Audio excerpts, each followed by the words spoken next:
With the recent introduction of the Ender Slayer update, many new fancy items were brought into the game. The Voidling minion was one of the recently introduced items, which as of recording this video is currently the best minion for earning coins, but it's also fairly expensive. However, I've decided to experiment with this minion over the course of a week and a bit, and after designing and refining an ideal minion setup for it, I've decided to make a video covering how powerful this minion really is, alongside a full tutorial on the build that I used. So, with that being said, let's get straight into the video.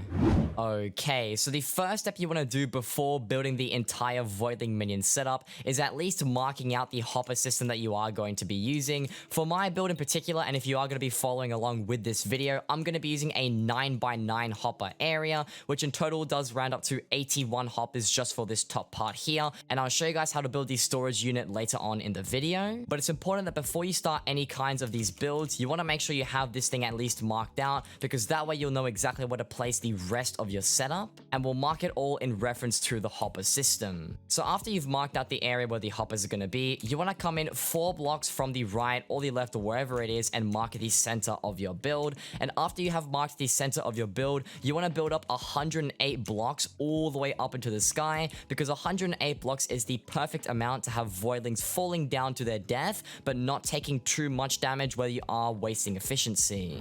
So once you have built 108 blocks in one direction, the next step here is to actually make the center of the build where all of the voidlings will fall down to their death. So to start this off, you want to actually break the 108th block here and then place 2 glass blocks on either side to this pillar, and then you want to grab some fence gates of any kind and then place them in a row just like so, and open all of these right here, and then you want to go ahead and break all of these glass blocks, although I'm just going to use a block zapper because it makes it a lot quicker, and this will allow us to spawn voidlings on these fence gates and actually proceed with the rest of the build. Now the next step after placing all the fence gates is to go ahead and build this weird rectangular cage box thing. You want to start by making a ring around all of the fence gates with your glass blocks, and then you extend this up by 3 blocks. So you should have a 4x7x3 area, and that will make this weird looking container that we can work with to place our voidling minions. Now the reason this little box is 4 blocks tall, including the fence gate area, is because these 3 blocks here are just tall enough to allow the enderman to actually spawn in here, because now what we can go ahead and do is place another layer and actually seal this entire thing off.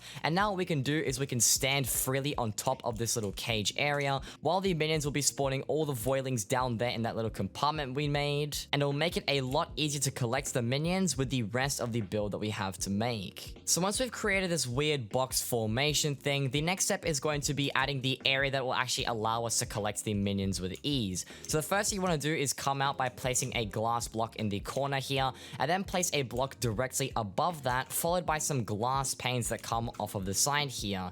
Now as you can see, when we do place the glass panes, and I'll go ahead and put a glass block here as well, this allows you to just run up against the wall, look straight down, and then when we put the minions on the walls here, you'll actually be able to collect them really easily. Now you can actually use iron bars if you really want to, because iron bars have the same mechanics as these glass panes, and in fact you could probably use a range of different materials for this build, but for the purpose of this tutorial, I'm going to be using glass blocks and glass panes because I believe that the glass blocks and glass panes look the best. So we'll go ahead and just place these all around the perimeter of this build, and then once we go ahead and finish up the glass panes like so, we are left with this really interesting looking design, which is quite fancy and very easy to use. So with these glass panes now put in place and the main collection area sort of lined up and ready to go, now you can go ahead and put another sort of ring of glass blocks around the glass panes too. I think it looks cleaner, and it also lines it up nicely with my little teleport pad that I've got set up to the area here. But once you do have this in place, the final step is really to just go ahead and place down all of your minions. So I'm going to go ahead and do that really quickly here, and I'll show you guys the formation of the minion storages, and we'll go over that in just a bit. So now that I've gone ahead and placed all of the Voidling minions around this middle center part of the build, which to be more specific is 2 blocks down from the top and 2 blocks up from the bottom. The next step here is going to be placing all of the minion storages. So the easiest way to do that from what I've found is to come 2 blocks down with the glass and then grab your medium storage and place one there. And you want to do the same thing on every single one of these corners, because this will account for 4 of the current minions that we have placed down. Now once you have these corner medium storages put in place, place, the next step is to go ahead and knock out this block specifically, and then this one as well. And then you want to go ahead and put a medium storage in this place, and then put another medium storage here as well. And then the final medium storage for this side part of the build is to come down 2 blocks right here and place a final one right there, and we'll repeat that on the other side as well.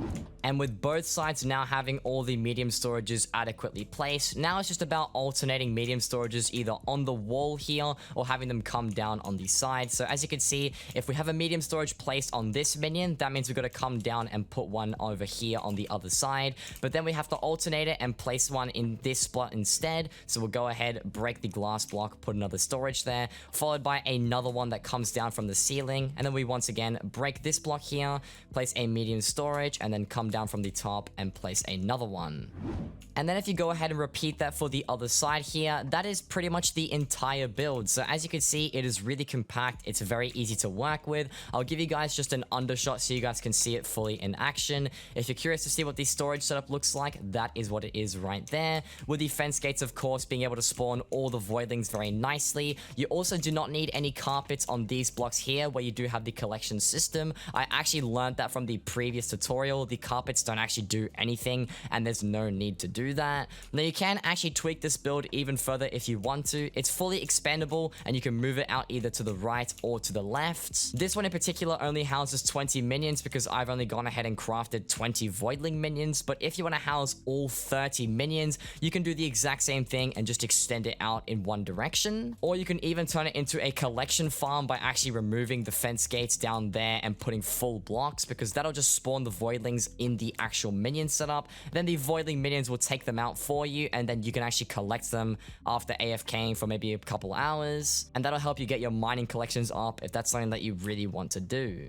So for the final part of this build, we obviously have to go ahead and work with the storage collection system. Now the storage system that I'm going to be using isn't going to be the most efficient one. It's one that I've sort of made myself and didn't put too much thought into, but I've gone ahead and already cleared out this giant area to work with just directly beneath all the hoppers. Now if you have a look at how I've actually placed all the hoppers, I have them all feeding into one row of hoppers down the bottom here, and this one row of hoppers are all pointing straight down, which means that the next step from here will be to go ahead and grab some chests. And what I do is I go and put a big row of chests right here, and then I just have hoppers feeding into all of these chests like so, because then what this does is all the materials will end up feeding through into this chest once the voidling minions do produce enough materials that flow down to them. So once you have one row of chests placed as shown right here, I'm going to go ahead, grab some trap chests and mimic the exact same thing, placing some hoppers on the back, alternating between normal chests once again, and you just rinse and repeat this process until you fill in the entire thing,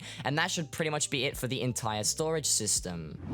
And as you can see, this is the final product of the whole storage unit that I'll be using. We can test it out by seeing if it's actually flowing through and all the materials are going in as required. Now, bear in mind, if you do use this particular design, the finer outer chests may not actually fill up with anything in them, or they won't fill up with many materials at all. The only reason why I have the final chests sort of on the edges there is just to make sure that some materials do not slip out and you just maximize all of your profits. But alternatively, what you can do with this entire system is you can actually grab all of these hoppers here, and instead of having them face all into this one hopper system right there, you can actually break these and have them face towards these hoppers instead, because if they push into this hopper and then these hoppers push down to this one, and this one pushes down into the second row of chests, that'll probably have it so that all those materials collect into a more concentrated amount of chests. And if that's what you're looking for, then go ahead and do that, but I have it set up slightly differently. We have finalized and completed the entire actual setup where all the minions are housed, the medium storages are placed, and the voidlings are being spawned nicely and falling down into the storage system. And overall, that's going to conclude everything that I had for the actual building process. But now that we have all of that out of the way, I'm sure that you guys are really curious to see how much this earns, how much money do I make from 20 tier 3 voidling minions in 24 hours? And is this setup really worth using? Is it one that you should go out and make? Or is it just cool to have and one that's more suitable for a specific amount of people? Now, I've actually been testing this setup for almost 2 weeks now. Originally, the prices of obsidian, quartz, and all the other materials were extremely expensive for quite a fair amount of time. At one point, this setup was actually making around 20 million coins per 24 hours, but that slowly declined over time as more and more people adapted to it, and now it makes around 5 million coins per 24 hours, assuming you're able to AFK it 24/7. I've actually got a full 24-hour AFK collection right in this chest over here. Now, bear in mind, when I was trying to run these tests, it was actually really difficult because my internet kept dropping out and I had a lot of issues with it. So I did probably AFK for approximately 18 hours if my calculations are correct, and this is all of the materials that I ended up getting. So if I go ahead, just pick up all of these materials here, these are from the collections because I actually had the Soulflow engine instead of minion expanders on one of the minions. If I were to insta-sell this to the bazaar right now, we would make a total of 3.5 million coins, but if you make sell offers and you don't insta-sell, it would actually make around 4 million coins instead. Now, like I just said, if you are actually able to AFK the full 24 hours and you don't have internet issues like I was having, this setup should make around 5 million coins per 24 hours, and that's with only tier 3 minions. If you have 30 tier 5 or even higher level of minion, you'll probably make a substantially higher amount of money, but unfortunately I won't be able to test that for today's video, and we'll have to leave that for a project for another time. But before I do go ahead and end this video and wrap it up really shortly here, the final thing that I want to get out of the way when it comes to this setup is the actual upgrades you should be placing on these minions and how to truly maximize all the efficiency possible from the minions in this setup. Now, if we look at one of the upgrades that I've put in this minion, you can see that I've got a plasma bucket, a super compactor 3000, and a diamond spreading here. Now, ideally, if you are going to be AFKing the entire 24 hours and you're never going to be logging off, then you want to make sure that both of these upgrades are actually minion expanders, because minion expanders actually speed up your minions by about 10%, if I'm not mistaken, and you want to have the highest amount of fuel possible, whether that be a enchanted lava bucket, magma bucket, plasma bucket, hamster wheels, or foul flesh. You want to make sure you have the best fuel that you could possibly get, but you don't want to be using any kind of catalyst that exists in this game. Now, if we actually take a look at what the hyper catalyst does, it says that it increases the number of resources created by this minion by 4 times for 6 hours. Now, the reason why this fuel does not work in this setup is because we're actually not letting the minions produce any resources at all. What the minions are doing here is they're spawning all of the voidlings on these fence gates, and instead the fall damage is killing the voidlings with the setup down below there. So in reality, what you want to be using is fuel that boosts the speed of the minion and not the production of the minion. But with all of that being said, that's gonna wrap up everything that I had for today's video. If you did find this video useful or informative in some way though, please be sure to leave a like and consider subscribing to the channel, as I make these Hypixel Skyblock videos every Wednesdays and Fridays. If you've also got any further questions, comments, or suggestions about this build, or you just want to add on to it, I do stream live over on Twitch every Friday, Saturday, and Sunday. That's a great place to talk to me when I'm live, and I love discussing things about minions over there. But with all that being said, that's gonna wrap up everything that I had for today's video, and as always, take care, and peace. This is not okay, this is not okay, this is not okay. What? What have you done? What have you done? What have you done? Why did you give me levitation? I'm at Y1000. I'm at Y1000. Help. Milk. I need milk. I need milk. I'm at Y like 2000. Just hit the MLG. I got this. I got this. I got this. I got this. Time to hit the MLG. Time to hit the MLG, boys. Come on. No, not the water. I need to hit the MLG. Gotta hit the MLG. Yo, I'm insane. I'm insane. I'm insane. I'm insane.